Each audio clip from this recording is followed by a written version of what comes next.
ઘાસ, પાંદડા, લાકડા, કાપડ અને પતરાથી બનેલું આ માળખું જોઈને તમને લાગશે કે કોઈ ઝૂંપડું છે. ખેતરે ખેડૂતે રહેવા માટે કોઈ હંગામી વ્યવસ્થા કરી છે, પણ ખરેખર એવું નથી. આ તો ખેડૂતોએ મહામહેનતે પકવેલા બટાકાને સાચવવા માટેનો દેશી જુગાડ છે. ખેડૂતોનો દાવો છે કે આ રીતે 1.5 થી 2 મહિના સુધી બટાકા બગડતા નથી.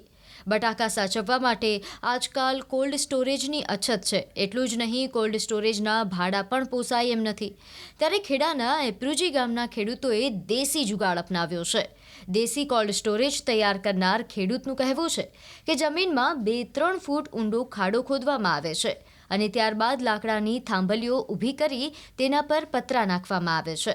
બટાકાના જ ઘાસમાંથી આસપાસની દિવાલો બનાવાય છે અને પતરા પર પણ આવું જ પરચુરણ ઘાસ નાખી દેવામાં આવે છે. બાદમાં અંદર બટાકા ભરી દેવામાં આવે છે. અંદર પ્રમાણમાં ઠંડક રહેતી હોવાથી 1.5-2 મહિના સુધી બટાકા સાચવી શકાતા હોવાનો દાવો છે. આ જુગાડ કરનારી સ્થિતિ એટલા માટે પેદા થઈ કેમ કે હાલ બટાકાનો ભાવ નીચો હોવાથી વેચવા પોષાય એમ નથી. અંદરના દ્રશ્યો બતાવીશ કે જે પ્રકારે તમે જોઈ શકો છો. આ કોલ્ડ સ્ટોરેજ છે તેની અંદર બટાકાને અહીંયા મોટી માત્રામાં રાખવામાં આવે છે. આ જે બટાકા છે તે કહી શકાય કે 2 થી 3 મહિના સુધી આ બટાકાને કોઈ પણ જાતનો તે બગડતા નથી અને તેના કારણે જ આ કોલ્ડ સ્ટોરેજની અંદર જે બટાકા છે ત્યાં ઠંડક બની રહે છે. તમે જોઈ શકો છો કે આ બટાકા છે તે પ્રકારે ખેડૂતો જ્યારે વાત કરી ન્યૂઝ 18 ગુજરાતી જ્યારે આગળ પહોંચ્યું ત્યારે ખેડૂતો જણાવી રહ્યા છે કે આ બટાકા તેઓ છેલ્લા કહી શકાય કે 1.5 મહિનાથી આ બટાકા આગળ તેઓએ રાખેલા છે.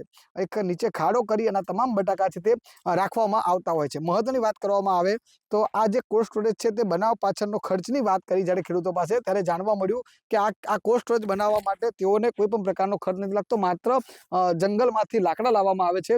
આની અંદર લાકડાની થોભલીઓ આવતી હોય, બાવરની અને લીમડા ઝાડની એની થોભલીઓ હોય અને એના ઉપર સપોર્ટ કરવામાં 4 ખૂણે 4 બાજુ રોપી દેવામાં આવે.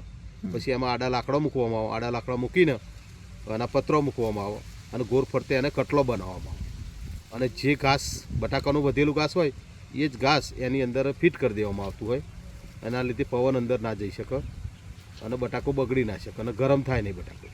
અને મહિનાની અંદર એકવાર આ બટાકો કંઈક ફેરવવામાં આવતો હોય બગડ્યો હોય તો.